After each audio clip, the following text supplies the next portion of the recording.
Bonjour à toutes, bonjour à tous. Je te remercie chaleureusement Virginie pour cette invitation sympathique. Merci à vous d'être venus à ce séminaire.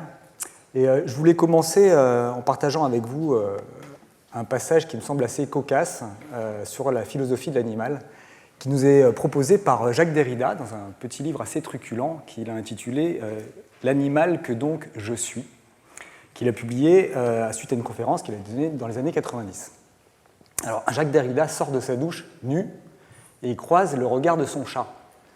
Il a une première réaction qui est d'avoir honte d'être nu devant son chat. Alors, il se cache et puis c'est son réflexe. Évidemment, quelques lignes plus tard, il nous explique que ce réflexe est étrange et qu'il a plutôt eu honte d'avoir honte. En tant que philosophe, pourquoi se cacher de sa nudité devant un animal qui, étant toujours nu, n'est jamais nu et n'a pas conscience de ce que c'est que la pudeur. Donc il a honte d'avoir honte. Mais finalement, il réfléchit encore là-dessus et puis il fait quelques lignes qui supposent que ce n'est pas tout à fait ça la vraie analyse. Il aurait dû avoir honte d'avoir honte d'avoir honte. Pourquoi ? Parce que, si il a rencontré dans ce regard quelque chose qui l'a troublé, c'est qu'il était confronté à une altérité absolue qu'il avait du mal à réfléchir en tant que philosophe. Et dit-il, la philosophie n'a-t-elle pas été cette grande organisation qui nous a empêchés de penser l'animal ? D'ailleurs, dit-il, avec ce mot « animal » avec un grand A, n'est-ce pas déjà un acte de violence de mettre toute cette hétérogénéité du vivant dans une seule catégorie englobante qui serait l'animal ? Donc Derrida nous explique qu'il a plutôt eu envie d'avoir honte, d'avoir honte, d'avoir honte. Évidemment, je vous ai menti en vous proposant ce chat, parce que ça n'est pas le chat que pouvait croiser Derrida. Nous avons un chat ici qui est un chat sauvage. Non, le chat qu'a pu croiser Derrida était l'un de ces chats domestiqués dont Virginie nous a fait la proposition, qui résulte de tous les fantasmes qu'ont pu avoir les humains de faire des chats, alors plus ou moins mignons, mais plutôt qui ressemble à un tigre, qui ressemble à autre chose qu'à un chat, etc.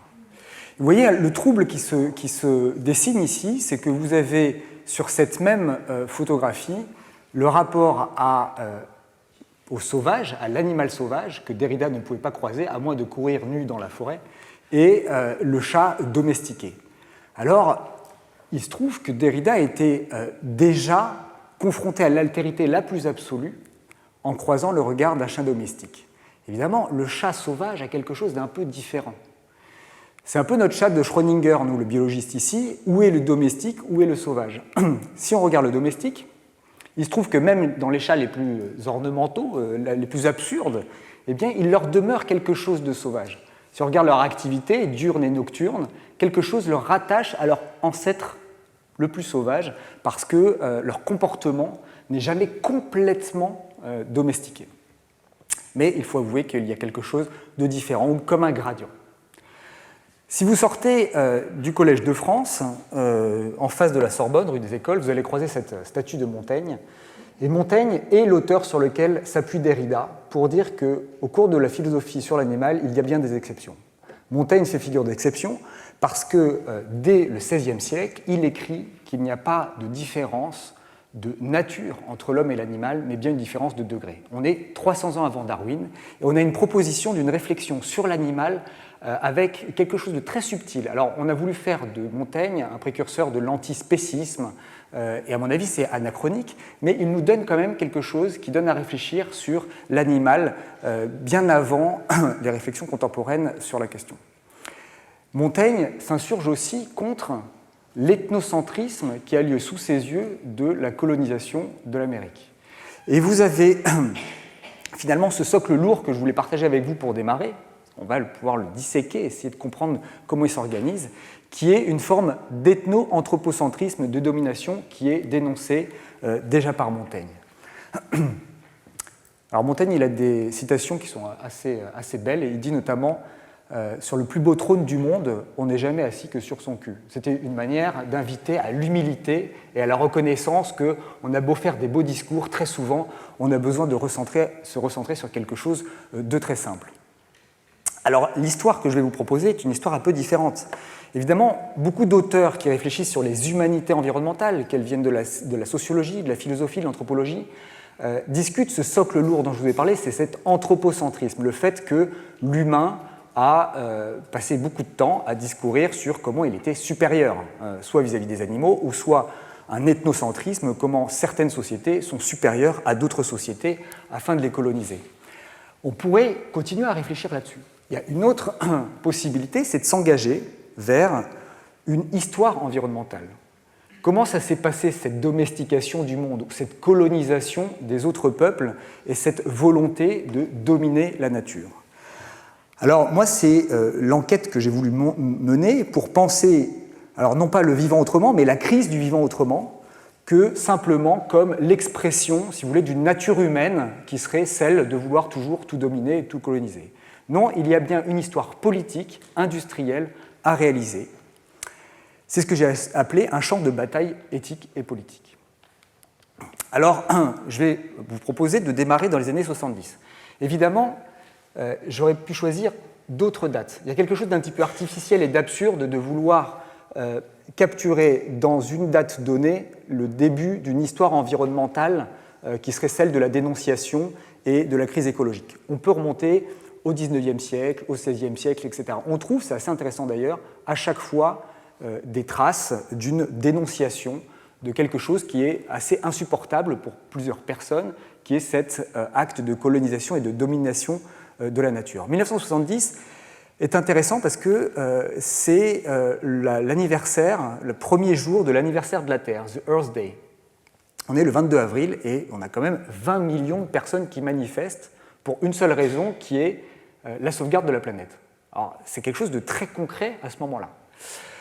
Plus de 100 000 personnes à New York. Toutes les classes sociales sont représentées. Un grand mouvement se dessine, ce qui fait que les historiens de l'environnement appellent ça la décennie environnementaliste, parce que vous avez ceux qui précèdent, savoir les grandes catastrophes industrielles qui commencent, notamment les marées noires, celle du Santa Barbara en 1969, et toute cette dénonciation des différentes formes de colonisation de la nature au sens large et aussi des destructions des forêts tropicales.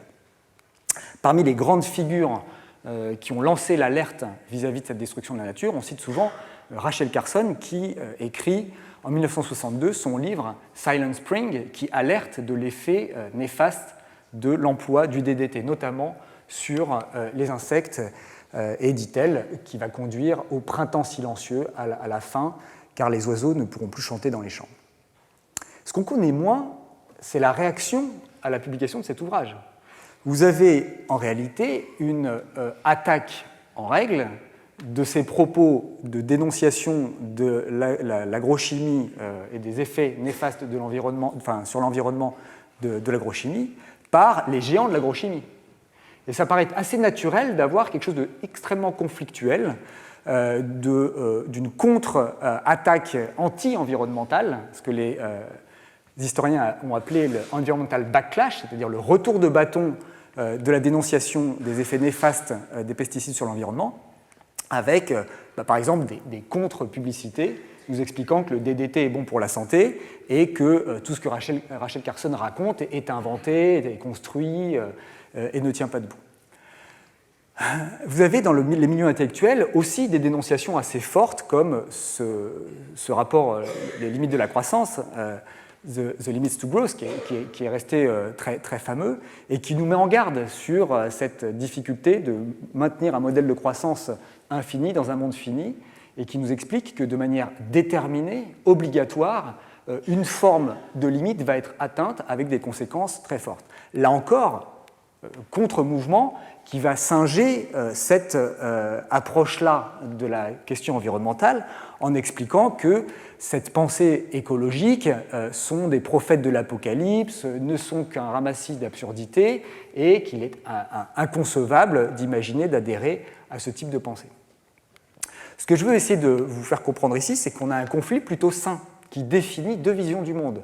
Une vision qui alarme, qui alerte sur cette crise environnementale qui a l'air de se dessiner et de s'amplifier et de s'internationaliser, et puis un contre-mouvement qui est une autre vision du monde complète qui dit non mais tout va bien se passer, la technologie va nous sauver et il est en tout cas hors de question de remettre en doute cette forme de colonisation du monde vivant et des autres formes de société que les nôtres.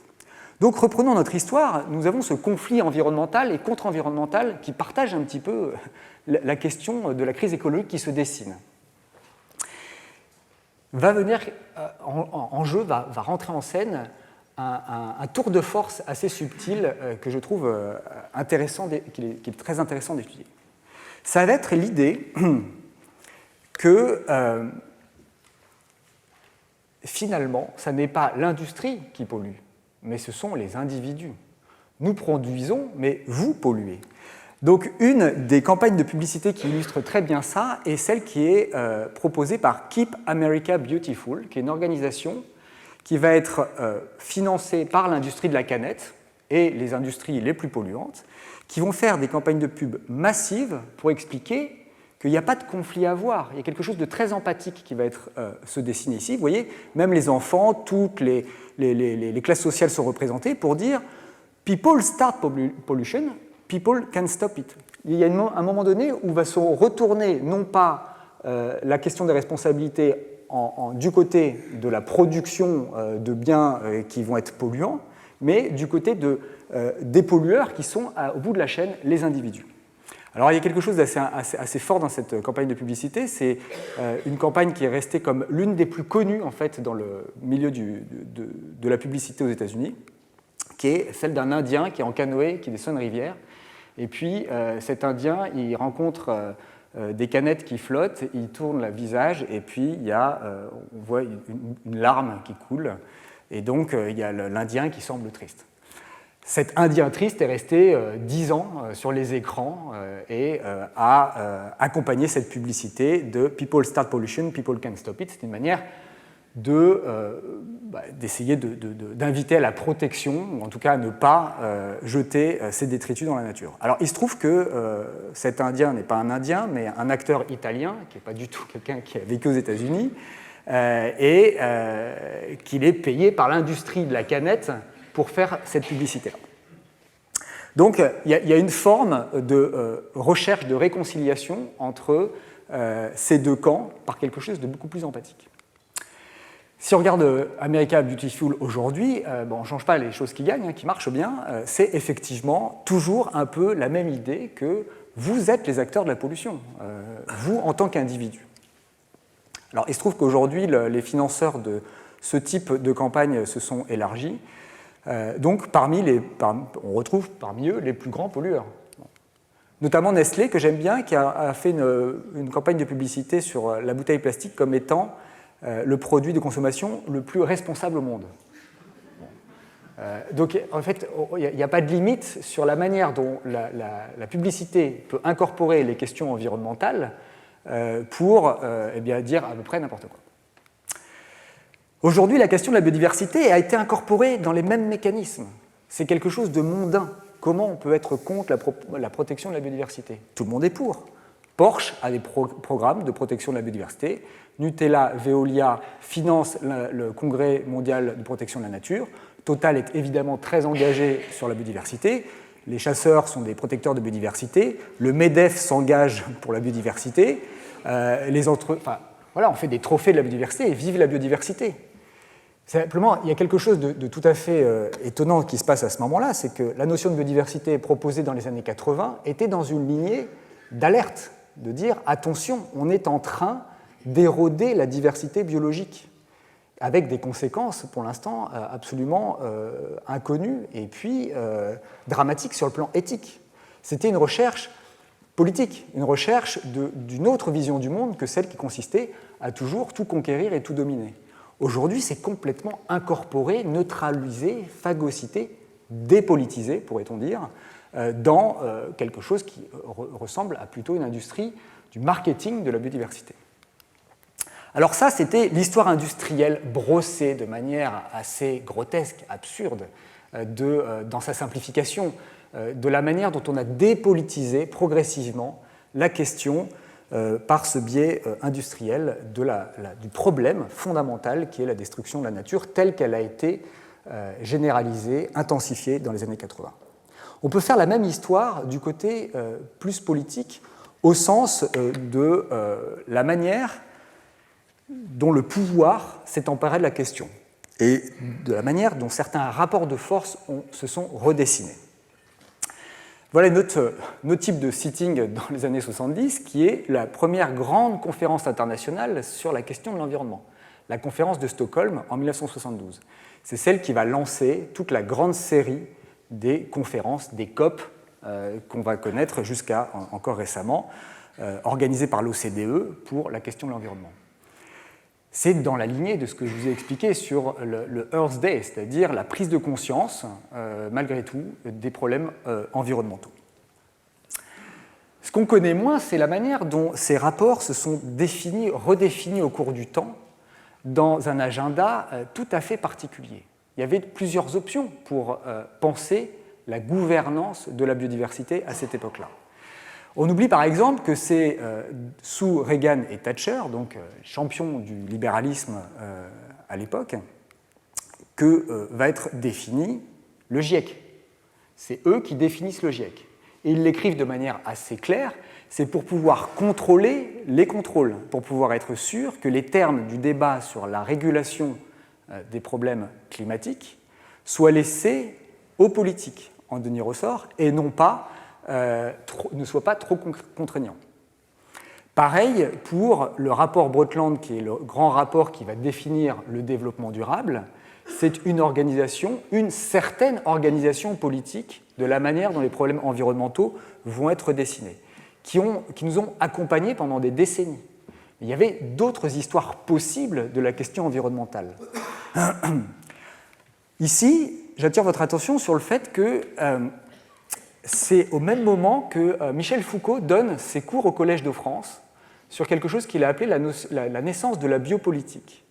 Michel Foucault nous explique que la manière dont le néolibéralisme naît n'est pas celui d'un contrôle fort de l'État sur ce qu'on doit faire, n'est pas non plus un retrait total de l'État sur l'intervention du marché, mais une conduite des conduites, dit-il, le déploiement d'une stratégie sans qu'un stratège soit bien identifiable. Stratégie pourquoi ? Pour ne surtout pas bouleverser un ordre social et économique dominant. Donc il y a le déploiement d'une biogéopolitique néolibérale à l'endroit même de la question environnementale. Par exemple, des outils économiques sont déployés à l'époque par un économiste qui conseille Ronald Reagan sous sa présidence, qui est les analyses coût-bénéfice. Tout va être passé au crible de qu'est-ce que ça coûte, qu'est-ce que ça rapporte. Je veux dire, ça a colonisé pratiquement tous les secteurs. Mais dans le milieu de l'environnement, tout a été revu et redistribué en fonction des coûts et des bénéfices. Dites-moi combien je perds en ne détruisant pas la forêt. Et si je perds plus que ce que vous gagnez en la protégeant, on va pouvoir commencer à débattre. Est-ce que, finalement, j'ai intérêt à ne pas la détruire ? Tout y passe, y compris la santé humaine. À l'époque, les voitures n'ont pas de ceinture de sécurité. Pourquoi devrais-je construire une ceinture de sécurité ? Qu'est-ce que ça me coûte de faire une ceinture de sécurité ? Qu'est-ce que ça me rapporte de faire une ceinture de sécurité ? A priori, ça ne rapporte pas grand-chose. Ah si, on va quand même faire un coût sur la santé humaine que ça coûte de soigner les gens qui sont morts dans les accidents. Et donc, il y a des débats qui vont essayer de proposer combien coûte une vie humaine à la fin.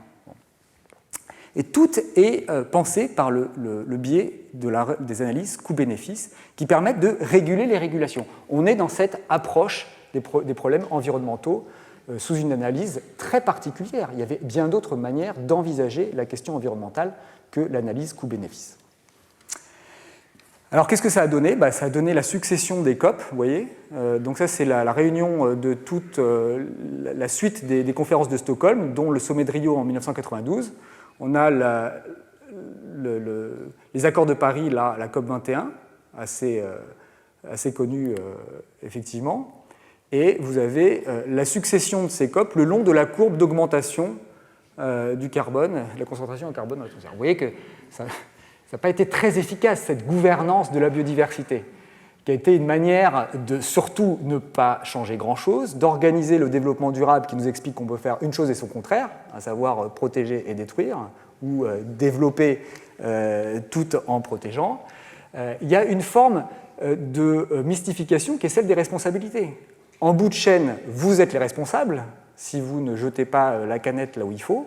les générations futures sont convoquées, qui est responsable? Qui peut actionner quoi que ce soit? Qu'est-ce qui fait sens commun, politiquement parlant, sur la crise de la biodiversité? Plus personne.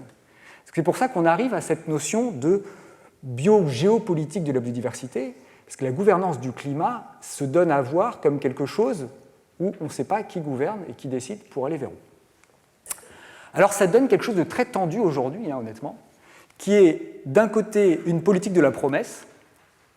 Alors c'est intéressant parce qu'à chaque fois on applaudit beaucoup et on fait beaucoup la hola dans les politiques de la promesse. Là, ça c'était la dernière conférence à Montréal. Ça c'est la COP de Paris, que ce soit pour le climat ou pour la biodiversité. Et c'est toujours historique. Voilà. Ça c'était historique, ça c'est historique, c'est historique, c'est historique. Toutes les COP sont historiques.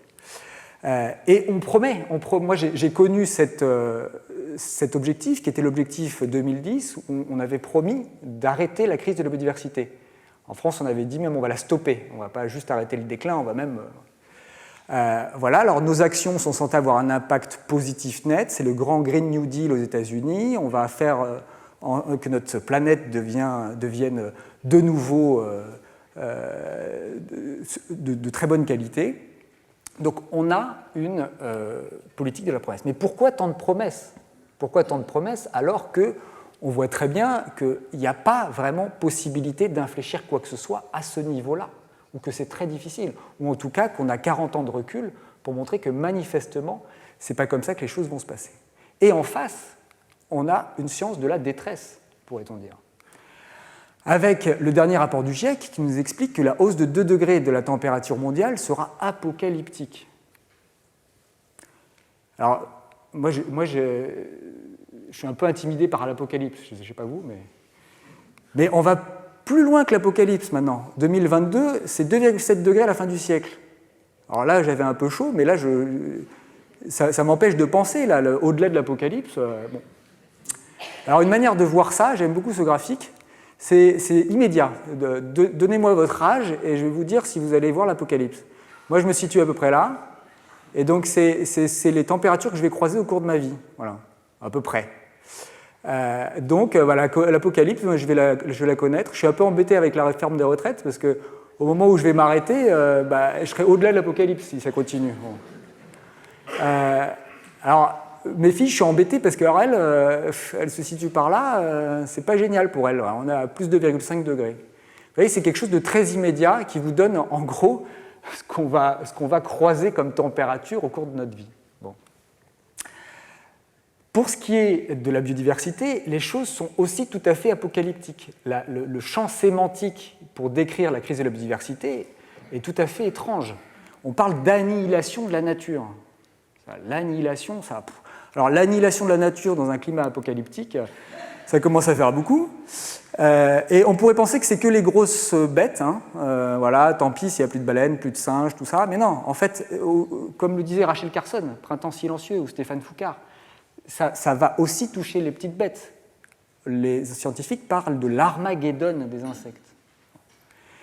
Et donc, le climat scientifique est celui-ci, c'est celui d'une détresse, avec, par exemple, de manière très concrète, cette manifestation de scientifiques au muséum il y a quelques semaines pour dénoncer l'accumulation d'évidences, enfin de preuves claires de l'hécatombe sur les insectes, de l'emploi des pesticides, et de finalement assez peu de réactivité ou de changement dans les pratiques ou dans les décisions, voire de changements, de décisions complètement contraires à ce que le savoir devrait, auquel le savoir devrait conduire.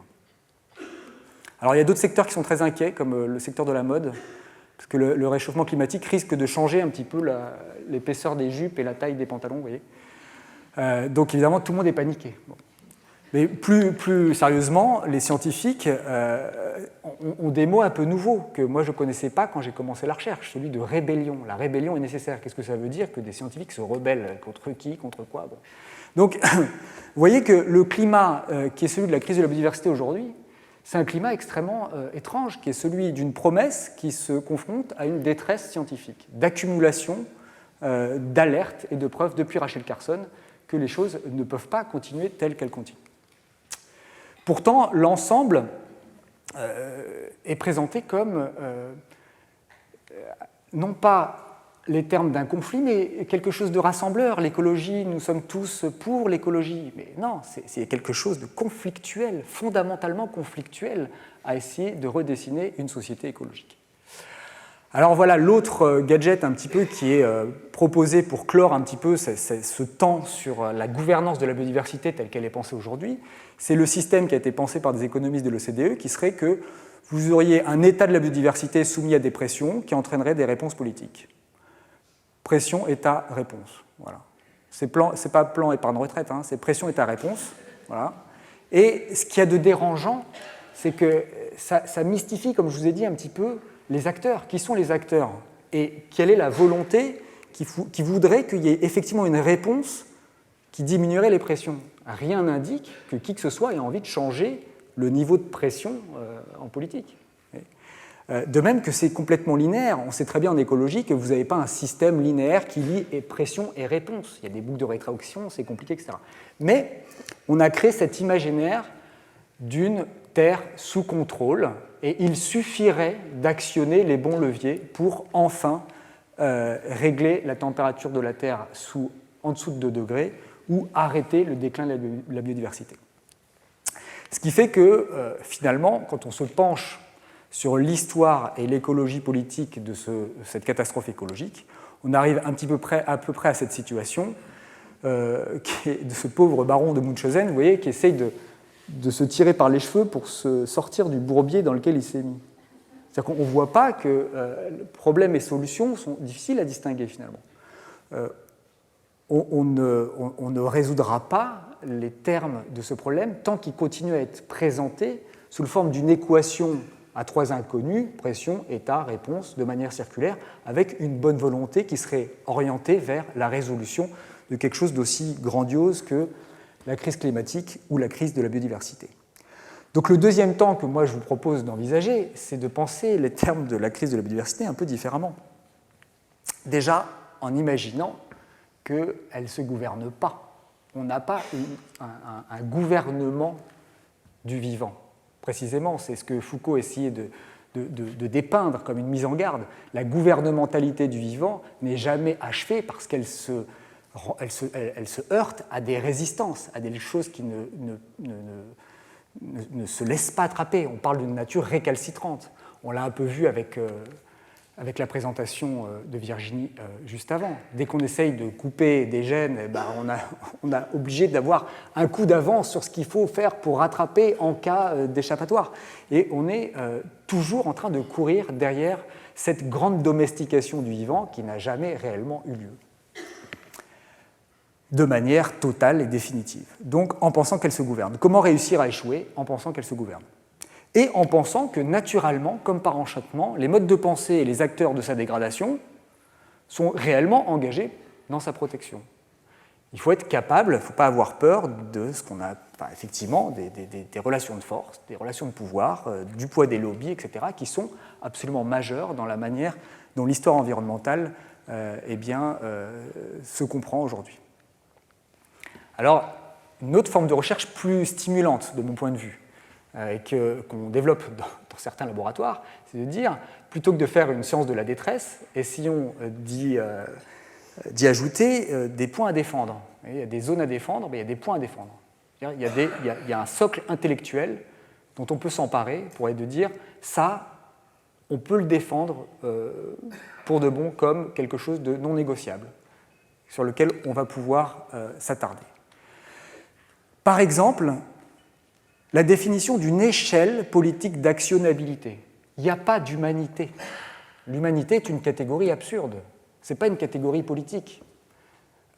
Il y a des histoires culturelles, conflictuelles, différenciées, des inégalités monstrueuses, un peu comme j'appelle animale cette hétérogénéité qui va de la bactérie à l'éléphant, qui est extrêmement violente, et quelque chose de fou de penser l'humanité. C'est une catégorie imaginaire. Vous avez évidemment des peuples ou des cultures qui ont des cosmologies très différentes, comme l'a pu le montrer Philippe Descola, mais pas seulement, qui ont aussi des intérêts absolument divergents, qui ont des accès à l'information, qui ont des impacts absolument différents. Donc, on arrête de manipuler la question de l'humanité.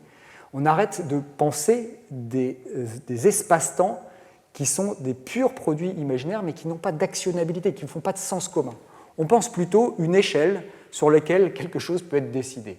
Certains ont proposé ça, la notion de territoire, la notion de bassin de vie. Bon. On constate que nous ne sommes pas seuls. J'aime bien cette phrase, nous ne sommes pas seuls. C'est-à-dire, ils ont des mondes. Qui, ils, les non-humains. Un peu à la manière de la mise en garde de Montaigne, il y a différentes façons d'être sujet. Avoir une conscience est une manière d'être sujet, ne pas avoir de conscience est une autre manière d'être un sujet du monde. Et donc, ils ont des mondes possibles qui ne sont pas juste des coexistants autour de nous, mais le chat sauvage, la chouette ont des mondes, ont leur monde. Il y a des corps et des liens. Voilà deux choses simples que l'écologie enseigne.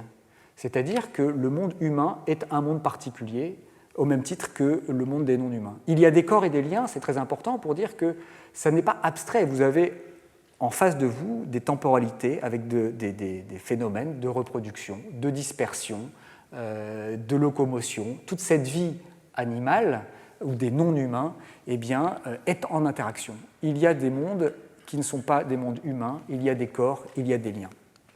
Et il y a des limites biophysiques. Voilà un des points à défendre de la pensée écologique, c'est que eh bien, on ne peut pas franchir certains seuils sans des conséquences qui peuvent être dramatiques. La photosynthèse s'arrête à partir d'une certaine température. Le cycle de Calvin ne se réalise plus. Vous pouvez faire tout ce que vous voulez, vous n'avez plus la respiration dans certaines conditions, y compris la respiration humaine. Elle s'arrête. Voilà. Donc il y a des limites biophysiques. Lorsque vous détruisez un espace, vous détruisez des corps, des liens, des mondes, et ça peut être de manière irréversible. Bon, il y a des limites. Et c'est un champ de bataille éthique et politique. C'est un peu ce sur quoi je voulais insister aujourd'hui, c'est que rien n'est donné comme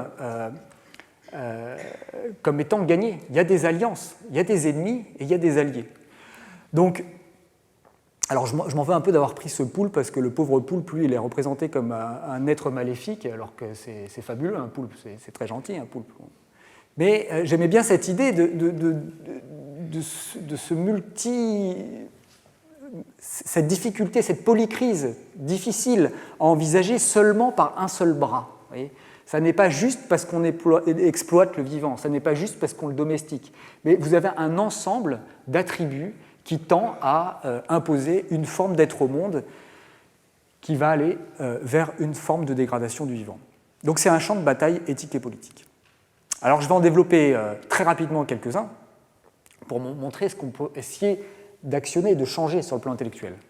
Par exemple, le tri du vivant. Cette idée très particulière que certaines espèces doivent être condamnées parce qu'elles sont foutues d'avance et d'autres peuvent être sélectionnées parce qu'on va pouvoir les privilégier dans la conservation. C'est quelque chose qui a beaucoup occupé les écologues, ça. Dites-moi quels sont vos attributs, je vous dirai si vous êtes plutôt en haut de la liste ou en bas de la liste. Voilà. Alors, quels sont les critères de conservation de telle et telle espèce ? C'est une forme très bizarre, en fait. Hein. C'est plutôt aécologique comme pensée. Cette idée qu'on va pouvoir hiérarchiser les espèces en fonction de certains attributs définis a priori par les humains. Une forme de tri du vivant, vous voyez ? C'est une forme de pensée très bizarre, très rationnelle, de catalogue du vivant, en vertu d'un certain nombre de critères. On va dire que telle espèce est condamnée, mérite notre attention, et telle autre mérite d'être condamnée. Bon. La substitution, c'est pareil, c'est cette idée que eh bien, finalement, les écosystèmes peuvent être compris comme des choses. Alors c'est la notion de compensation aujourd'hui. Vous mettez un score de biodiversité à un écosystème, à un autre écosystème. On sait qu'on va détruire ici parce qu'on va faire un Starbucks. Voilà. Donc on perd 29 points de biodiversité. C'est pas grave, on va pouvoir les restaurer ailleurs. 38 plus 29, voilà, on a, après l'impact, restauré la biodiversité perdue. Cette substitution qui suppose qu'un écosystème détruit peut être restauré en un écosystème jugé équivalent, quelque chose d'assez étrange sur le plan écologique, n'a aucun sens même écologique. Et pourtant, c'est une forme de pensée qui s'est déployée un petit peu dans la manière dont on envisage la protection de la nature aujourd'hui. Tri, substitution, fonctionnalisation. Alors ça, c'est cette autre idée un peu farfelue que cette nature qui nous entoure serait dotée de fonctions qui, comme par magie, sont orientées envers une seule espèce, à savoir la nôtre. Bon. Par exemple, la notion de service écosystémique ou de fonction de pollinisation envisagée comme ce qui serait le rôle des insectes. Voilà. Il faut maintenir le service des pollinisations parce que les pollinisateurs nous permettent d'avoir des fruits. Évidemment, ce n'est pas complètement absurde. C'est-à-dire que sans pollinisateurs, il y a un certain nombre d'activités agronomiques qui s'arrêtent tout de suite. Bon. Mais si vous passez de cette situation agronomique à une considération générale qui serait de dire on a besoin des pollinisateurs, évidemment, c'est absurde. C'est absurde parce que en fait, l'histoire de la dégradation de l'environnement, c'est souvent l'histoire du remplacement des éléments naturels par de la technique. Récemment, une entreprise a développé le drocoptère qui veut remplacer les pollinisateurs. Donc c'est pas compliqué, vous achetez du pollen à Bayer, ou Monsanto là, et avec un petit drone, vous pouvez télécommander les champs à distance dans votre camion pour aller polliniser les fleurs vous-même. Moi, pendant longtemps, j'expliquais à mes étudiants qu'on ne pourra jamais remplacer évidemment l'abondance, la diversité, la coévolution subtile entre les traits des pollinisateurs et des plantes, etc. Quelle erreur fut la mienne. En fait, le drocoptère permet de faire tout ça. Vous gérez tout ça par ordinateur et vous obtenez des bien meilleurs résultats qu'avec les pollinisateurs. Donc ces gens se sont amusés avec leur drocoptère à polliniser leurs champs de pommes, de cerises ou d'amandes. Et vous voyez qu'avec les pollinisateurs sauvages, on récolte moins de fruits que si je télécommande mon petit drocoptère. Voilà. On n'a pas besoin des pollinisateurs. Mais comme on n'a pas besoin de beaucoup de choses. L'histoire de la domestication, ça a été une histoire de la réduction de la diversité, de la réduction de notre dépendance au monde vivant. Fonctionnaliser le vivant, c'est cette tendance générale à voir dans les espèces qui nous entourent des fonctions plutôt que des existences. Voilà. Donc on réduit justement, on passe à côté de ce que Derrida essayait de nous inviter à penser. On passe à côté de l'individualité, de ce mystère que c'est que ces êtres vivants et de tout ce qui nous échappe, de toute leur forme aussi de résistance et de récalcitrance à cette domination, pour en faire une collection de fonctions en fonction de ce qu'on veut en faire. Bon. Autre attribut intéressant à explorer, c'est celle de l'appropriation et de l'exploitation. Alors ça nous met sur le champ de ce qu'on appelle les luttes environnementales. Autrement dit, vous avez des résistances dans la société vis-à-vis de ces formes d'exploitation du monde vivant. J'utilise ici la carte qui est publiée par le journal Reporter, qui a essayé de recenser tous ces projets qui sont jugés comme coûteux et inutiles. C'est-à-dire que des projets peuvent être évidemment légitimes et légaux, mais absurdes. Bon, ça ne nous empêche pas de les dénoncer, même s'ils sont légitimes et légaux. Donc vous avez la carte de tout ce qui a généré localement une forme de résistance, parce que là, les gens ont dit stop. Il y a quelque chose qui nous heurte profondément dans l'avènement de ce projet supplémentaire de destruction. C'est ce qu'on appelle les luttes environnementales. Bon, en tant que telles, ça mérite d'être étudié pour dire qu'il y a une sensibilité diversifiée, hétérogène, qui résiste un petit peu à ces formes de dégradation. Évidemment, ces luttes environnementales, elles sont internationales. Il y a une forme d'a priori qui serait de considérer que c'est un luxe, la protection de l'environnement.